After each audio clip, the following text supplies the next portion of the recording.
இந்த நாட்டு மக்களை ஏமாற்றுவதற்காக இன்றைய தினம் இன்றைக்கு காலையில் இந்த அறிவிப்பு அறிவிச்சிருக்கிறாங்க.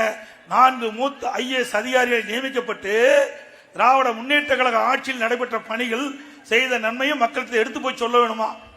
எப்படி பொய் பேசுறாங்க?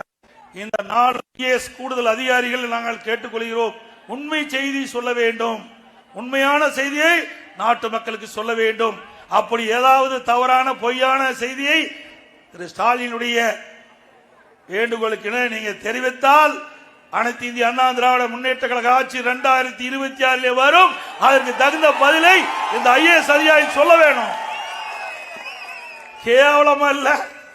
அதுக்கு டிபார்ட்மெண்ட்டுக்கு ஒரு அதிகாரி இருக்கிறாங்க, அதை விட்டுட்டு மூத்த 4 IAS அதிகாரி போட்டு இவர் நன்மை செய்த நாட்டு மக்களுக்கு விளக்க வேணுமா?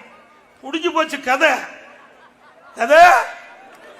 அதனாலதான் இத்தனை பேருக்கு இவ்வளவு அவதாரம் எடுக்கிறாரு, என்னென்னமோ அவதாரம் எடுக்கிறாரு. எப்படியாவது உங்களுடன் ஸ்டாலின் 4 IAS அதிகாரி போடுறாரு,